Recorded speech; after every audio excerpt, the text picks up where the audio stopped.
বৈষম্য বিরোধী ছাত্র আন্দোলন চলাকালে ছাত্রলীগের নেতাদের ধর্ষণের শিকার এক ছাত্রী বিচার চেয়ে সমন্বয়কদের ওপর ক্ষোভ ঝেড়েছেন। ওই ছাত্রী বলেন, গত 4 আগস্ট সকাল 9:30টার দিকে চাষারা গোলচত্বর থেকে ছাত্রলীগের নেতারা আমাকে তুলে নিয়ে যায়। তারা 20-25 জন ছিল। তারা আমাকে টেনে হিঁচড়ে মারতে মারতে তোলারাম কলেজের পাশে তাদের একটি অফিসে নিয়ে যায়। তারা আমার ফোন কেড়ে নেয়, অনেক বাজে কথা শোনায় এবং গালি দেয়। এক পর্যায়ে সবাই অফিস থেকে চলে যায়, শুধু 2 জন থাকে। সে 2 জন আমাকে ধর্ষণ করে। মালয়েশিয়ান প্রযুক্তিতে তৈরি অত্যাধুনিক cleaning machine modern vacuum cleaner যে কোনো ধরনের ধুলো ময়লাকে পরিষ্কার করে ঘরকে করে তুলুন চকচকে ও আকর্ষণীয়। Modem, brand of luxury.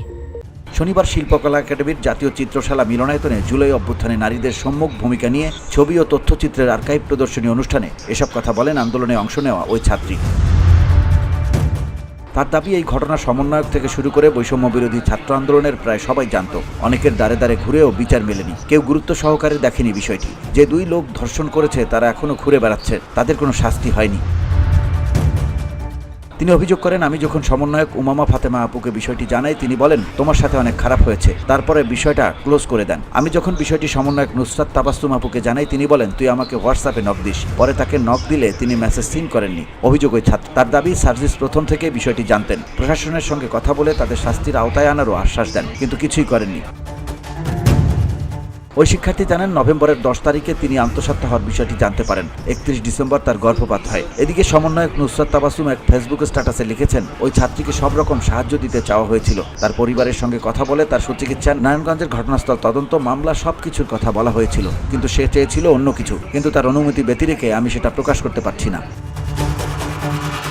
এছাড়াও এই ঘটনায় ঢাকা বিশ্ববিদ্যালয়ের ছাত্র সামাজিক আন্দোলনকর্মী মহিউদ্দিন রনি তার ভেরিফাইড ফেসবুক পেজে একটি স্ট্যাটাস দিয়েছেন। ফেসবুক স্ট্যাটাসে তিনি লিখেছেন, 6 মাস পর জনতার জন্য ক্ষমতা নাকি ক্ষমতার জন্য জনতা? এখন এই প্রশ্নগুলো বারবার মাথায় ঘুরপাক খাচ্ছে। আর কত প্রাণ দিতে হবে বিচার পাওয়ার জন্য?